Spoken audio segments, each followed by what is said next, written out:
It is another moment here on DBS for us to discuss issues happening in and around Cameroon. Good evening, ladies and gentlemen. Thank you for being there for this other edition of Viewpoint. Tonight we are discussing the Covidgate issue in Cameroon and the crisis in Mali. To talk to us, we have a Pan-Africanist and a politician. Let's begin with Madame Ba Akwen Nadie. Good evening, Madam. Thank you for being there. Good evening to you, Mr. Vanicius. Good evening to my co-panelists.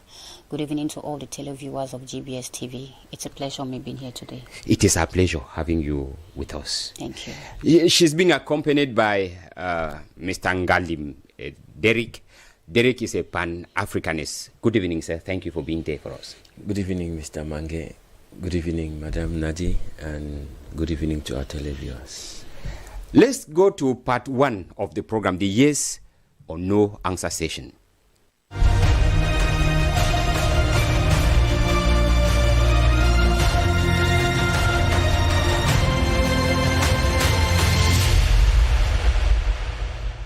With question one, Madam Ba, I begin with you. Covidgate and the presumption of innocence in Cameroon. Is the government genuine? No. Madam Ba says no, the government is not genuine. Mr. Ngalim, is the government genuine with the presumption of innocence? They are not. They are not. Mr. Ngalim, I take question two. With the decision of France to intervene in the situation in Mali, is this justifiable? It is not justifiable at all. Not justifiable.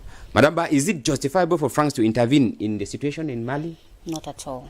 Not at all. Those are their views. Let us take part two of the program.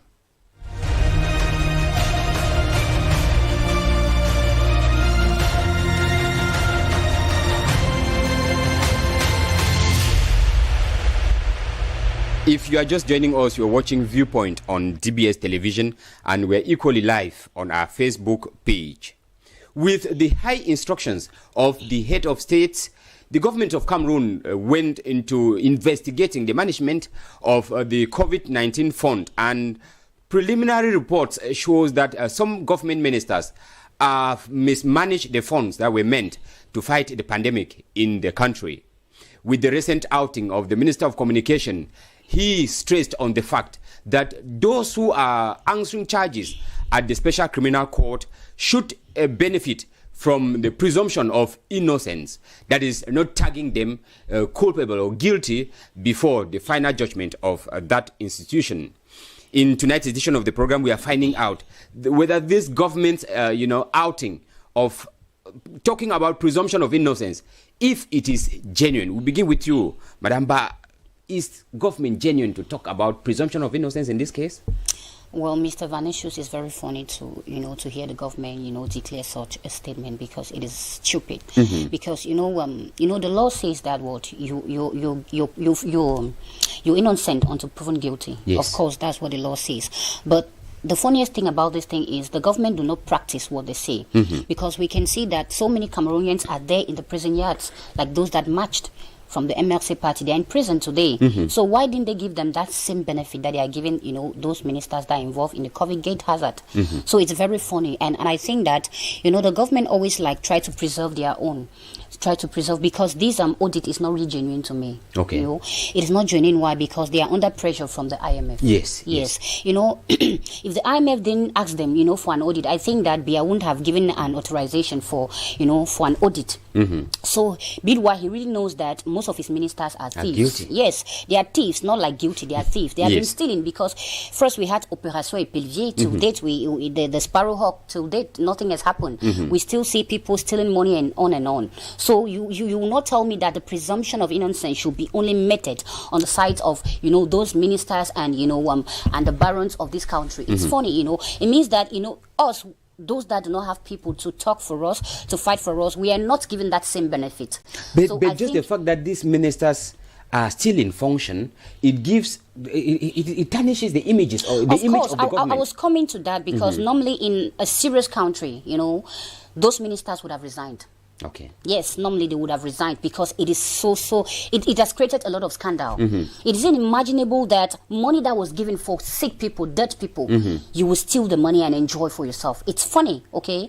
It is a crime that is punishable. It must be punishable. And if those ministers really believe that they have that dignity in them, they would have resigned. Yes, then let us go on with the audit and later wait for the results of the audit, you know. Then they can come back to function, you know. Then I thought to one extent that if the president Biya was a serious president too, he would have sacked most of those people because more than half of the ministry is involved. Of the government of Cameroon is involved. Maybe the president wants the court, because if he sacks them, he's intervening in the judiciary system. He's sacking them. Why? Because it's tarnishing the image of Cameroon. You know, Cameroon was not the only country that benefited from the grant from the IMF. Of course. So why is it that the news in Cameroon is so alarming?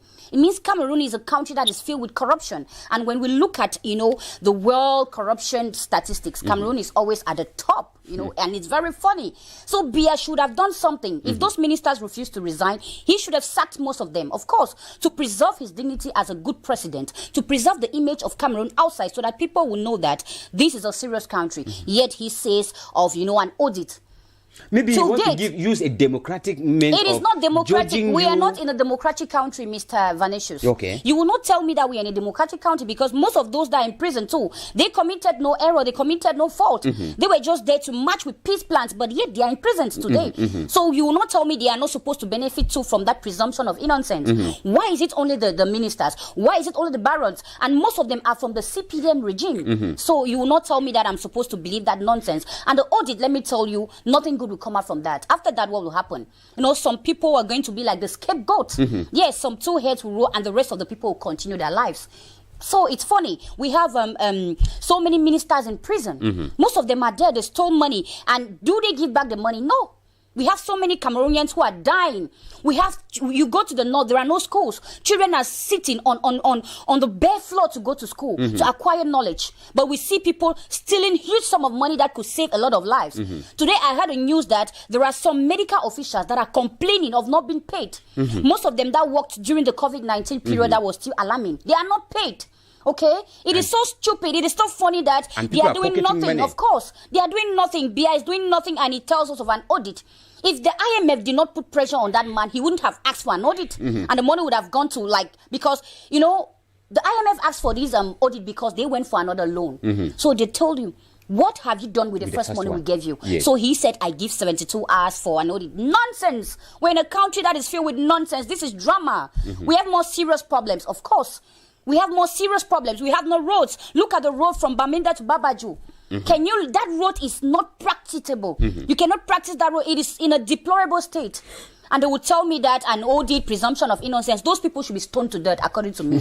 Yes, because they have killed a lot of people. Yes, do you know the many lives that have been lost? If they should be stoned to death, we would still talk of abuse of right of freedom. And so we are giving them the normal procedure so that we should judge them, investigate, found them guilty, judge them, and sanction them. Mr. Vanessius, like I previously said, yes, I do not believe the audit that will come from Yaoundé. Yes. Why? Because the Minister of Justice is implicated in this. The Prime Minister is implicated in this. So who is going to judge who? If justice is implemented, yes, justice, Laurent So, his ministry was implicated in this, COVID-19, Buhara. So you will not tell me that who is supposed to judge who. There is nobody genuine there. So I think that the IMF is supposed to bring a special, committee to do this audit for us Cameroonians to believe that. Okay. That's what I think. All right. We'll come back to it. Let us take Mr. Ngalim. Mr. Ngalim, when you listen to Maramba speaking, are we that already bad? I would say if ministers who are supposed to be honorable gentlemen are summoned to a special criminal court, is because they deserve the title special criminals. Okay. And yes. to imagine that in a country like ours, you have half of the ministries in the country answering at the special criminal court for embezzlement. I mean, it is something beyond shameful. We Cameroonians are supposed to bow down our heads in shame when we listen to such stories. And then, funny enough, the Minister of Communication of the country will stand He's speaking on behalf of his government spokesperson to plead that they be given the benefit of the doubt. they be maybe treated according to the law that you are presumed Innocent, not proven guilty guilty.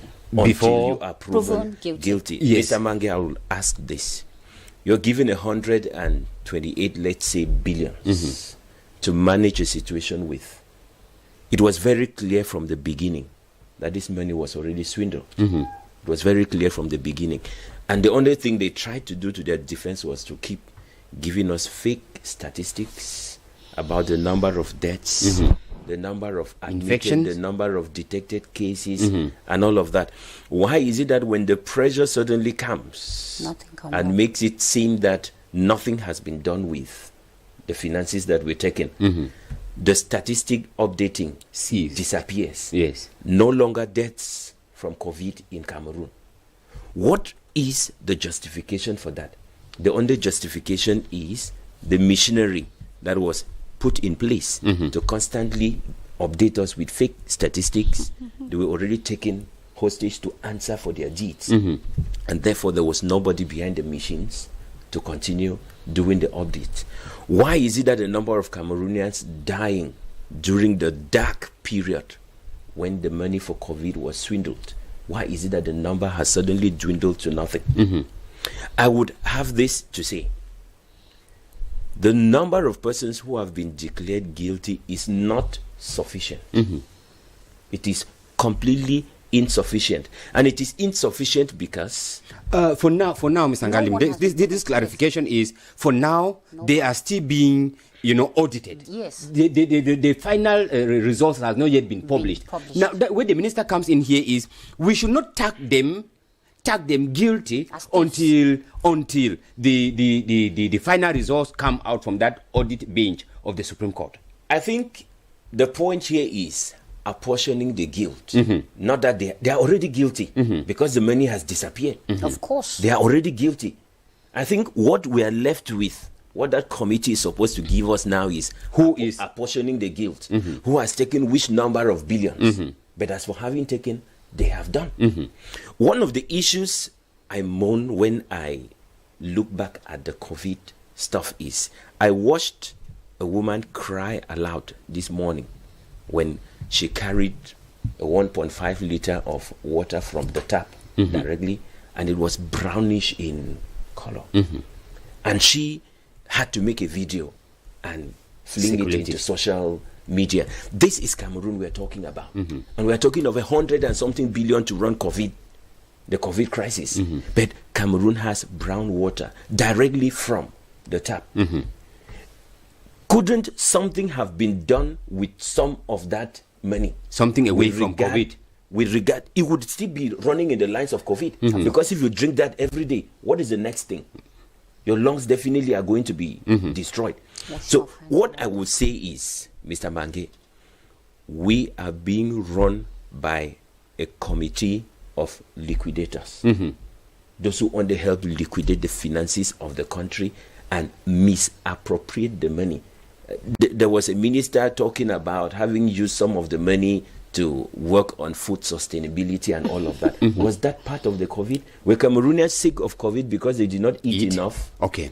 Now let us take, Madam Ba, it's like any money comes to Cameroon is susceptible to be embezzled. It's as if anything money in Cameroon is, we should just embezzle and life continues. Embezzlement is in the veins of Cameroonians. It is something that is in the veins of Cameroonians. And let me tell you, they say charity begins at home, and good examples come from the top. Biya, what has it proven to us? Most of his government, almost half of his government are thieves. I say it's thieves. I listened to him talking, and he was, complaining that he is plagued by a government that does not perhaps work for the people. He is not the one who is guilty. It's funny, Mr. Vanessius. Yes. How can you say your government are not working for the population? But yes, because that is why you get even right up to a prime minister in prison. Mr. Vanessius, I believe that a goat gives birth to a goat, actually. You understand? You will not tell me that Biya is not corrupt, yet his ministers are corrupt. He knows that they are corrupt. He keeps them there. He appoints them. So if anything goes wrong with them, we are accusing, of course, because you will not tell me, you come and accuse me. I did not appoint those people. What are the criteria he uses to appoint his ministers? That's the issue. Do we appoint ministers in our country because they have Mvondo, Mbarga, or because we are related, or because we have a pact, or because of something? No. Ministers are supposed to be appointed according to their responsibility, according to their capacities, what they can do, and their love. You need to study. You do not appoint somebody to hurt, to take charge of a country just because you guys are related, you have this kind of affiliations. It is very wrong. And those are the criteria. Most of our ministers are being appointed, and today we are having a group of ministers who are implicated in a COVID-19 hazard. It is a shame. It is really shameful, Mr. Vanicius, because I really felt the pain as a woman because, the Minister of Scientific Research, Magdalene Chuachu, she committed an abomination. A woman is known for her hospitality. A woman is known for that motherly feeling. She was given that opportunity, to work on the creation of chloroquine, the production of chloroquine in Cameroon. In Cameroon, yes. But we heard she went and, imported them from India. What are we doing with our researchers in the country? We have Dr. Peyundi, we have Kleda, we have talented, people that are from Polytechnic, that could work on this chloroquine and produce us this chloroquine locally made, and that is adaptable to our condition, our climatic condition. Yes. But because she wants to, embezzle money. And let me tell you, the most shocking thing about this lady's own audit is that she added 10,800 to the normal price. It means per drug, she added a surplus of 10,800 francs, which is an abomination. If you calculate the number of drugs, I heard she imported like 500, chloroquine vaccines. Times 10,000. Blood of Jesus. It is funny. Yes. So that 10,000 francs, if you multiply it, how much can it give? What can it do to Cameroonians? Mostly they talk of, wash your hands, you need to wear masks. Those money that they embezzled could have helped a lot of Cameroonians, could have helped, stop to spread this disease. So I really feel pain to see that we have a government that do not care. And yet Biya tells us it is his government that is bad. Mon entourage est mauvais. He's a saint. My God. Okay. Now let us come back. Yes, Ms. Angalim. I would like to say all of this debate we are doing would be unreasonable if Cameroon does not fast track, that is, look for a means to recover all the billions we're talking of here. Because that auditing they're doing is nonsense. They won't recover anything. I think they should squeeze the necks of those guys until they spit out the billions. Yes. They should bring them from where they have taken and kept them. They have kept them somewhere. And even if you send them to prison for 10 years, they'll patiently languish in prison. That's it. After that, and they're living like kings and queens there. I think this government is bad. And the best thing they can do to try to wash away the shame from their face is to squeeze these guys' necks until all of those 100 and something billions, they come out on the table. And I think the International Monetary Fund should put pressure on them and let the money drop on the table. Okay. That is the only thing that would presume us to give them. Yes. I just wanted to add a little bit to what my co-panelist said, because, when we send these guys to prison, they enjoy themselves, When they have small, like a little problem, they are being sent out of the country to be cared for, pampered as kings. Maybe we would have brought out a law that embezzlers should be hanged. That should have been better. Yes, they would have been scared to embezzle this money. Yes, but when they are kept in those prisons, they are not even able to pay back the money. Most Cameroonians die because we embezzled $1 billion, $3 billion, 50 billion disappeared from that money. Where has it gone to? Okay. Do you know the money that could be used to build schools in the north? Go to the north, Mr. Vanicius. You will see children sitting on the floor to take lessons. They have no classrooms. Look at the road going to Bamenda Babaju. It is so despicable.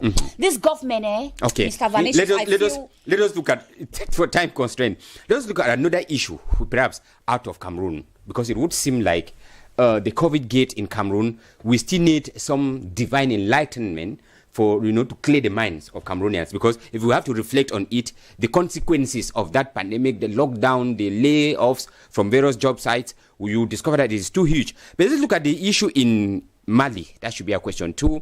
And we're trying to find out France intervening in the situation. Mr. Angalim, I begin with you. In Mali, we know of the recent coup in Mali, where the military decided to put aside the interim government and the military took over.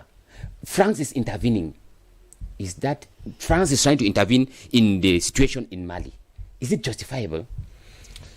I said earlier that it is not justifiable at all, because you don't create chaos in a place and then you come back to solve it.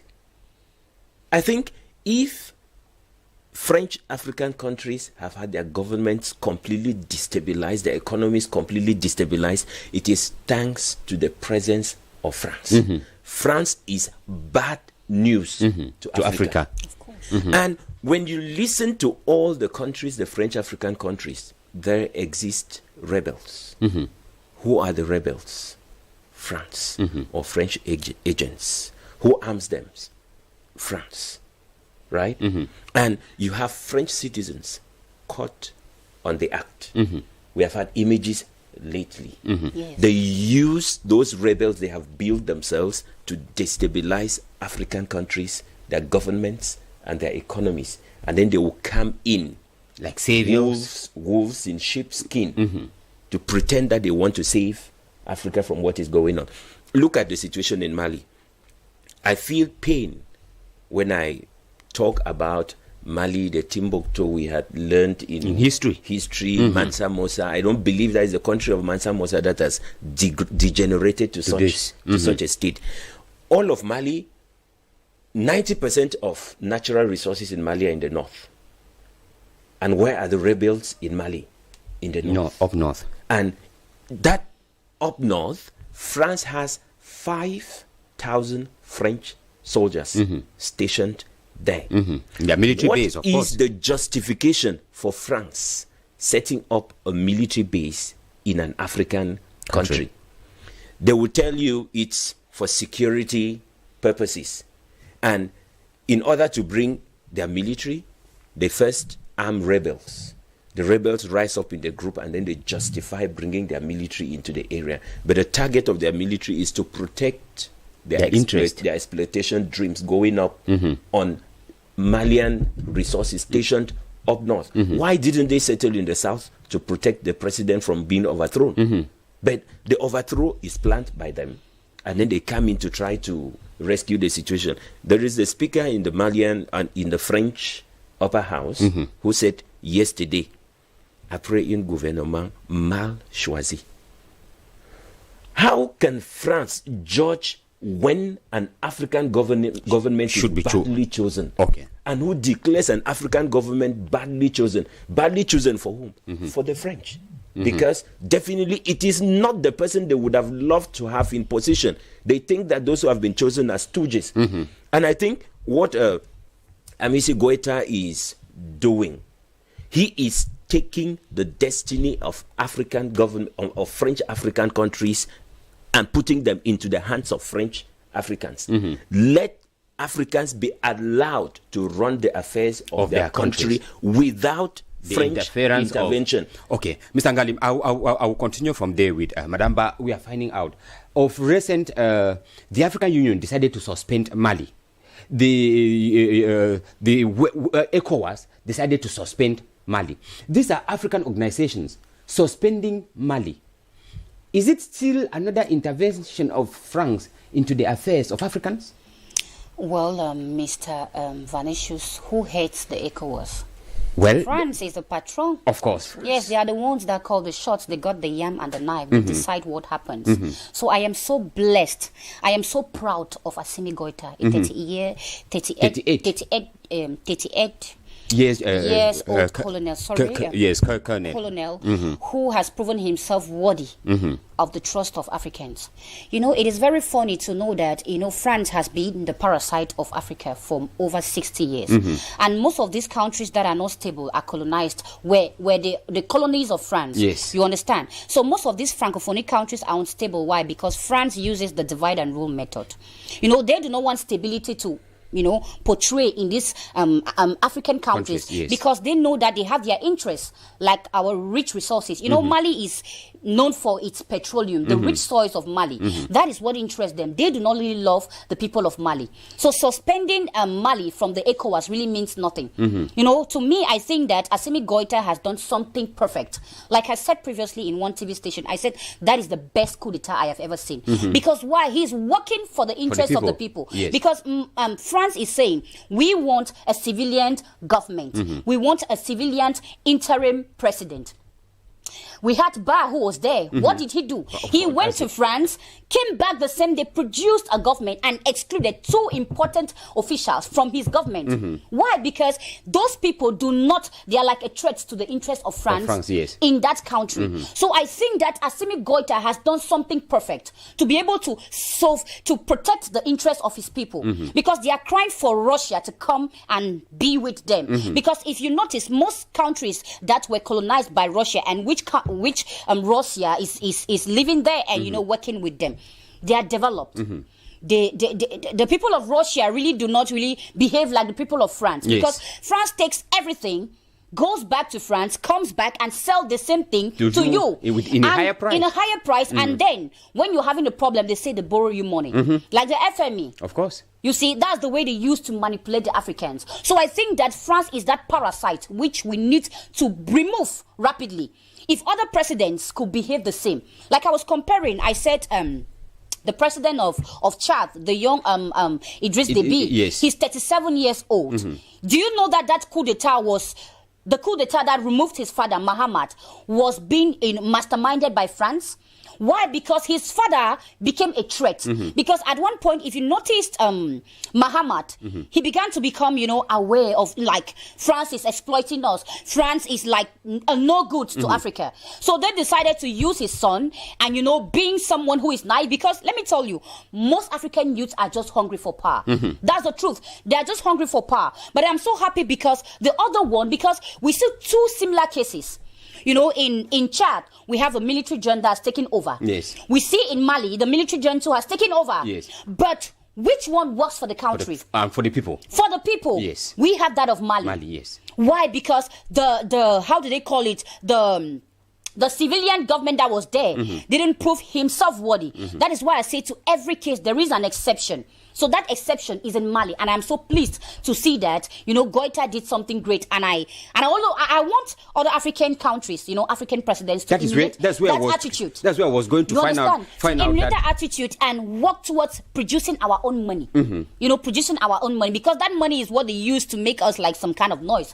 We can do it by ourselves. They should leave us alone because we are capable of handling our own problems. They should stop creating disorder in most African countries. Okay, we are rounding up, Ms. Angalim, just to find out, like Madam Ba was saying, do you see some African presidents who can follow from the, what Colonel Goïta is doing?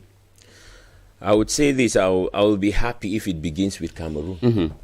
I'll be happy if it begins with Cameroon, because where we are, we really need an iron hand to bring us from the situation in which we are. And I think this should be the last civilian government that Cameroonians could ever long for. And it has so poisoned Cameroon to the stage that it is difficult to find an innocent Cameroonian who can be trusted. Okay. And I would say this, doing it as individuals becomes so difficult. I'd love you ask whether there are other African countries. presidents. Yes. Yesterday on my Facebook page, I put up something. Africa needs to reunite itself. There is unity in strength. The statement doesn't just come for nothing. Of course. We need to reunite ourselves. And where does the unity begin from? We need a unique passport which opens up all African borders. There's no reason why I need a visa to move from one African country to the other. Another, yes. The next thing is we need a unique currency. Yes. After the unique currency, which gives power to what Africa can use as a means of exchange. After the unique currency now, then Africa needs to move on to develop an African market. Okay. We sell in the world market and we are losers. Okay. Thank you. Time is actually on our neck. We won't continue because we don't have the time on our side. Madam Ba, thank you for being there. We wish we could take this discussion further. The pleasure is mine. And we hope to have it in the subsequent editions of the program. Mr. Ngalim, thank you for being there. I'm grateful, Mr. Mange. Ladies and gentlemen, that is all we had time for. Have a blessed evening. Up next is the news in the English language with Cynthia Ngwemo. Until we meet again, goodbye.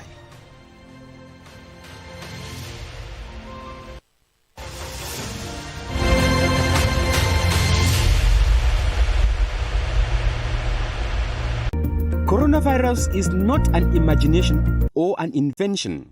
It is a real threat that spares no one. We are already counting so many casualties the world over. The situation is serious, and we individuals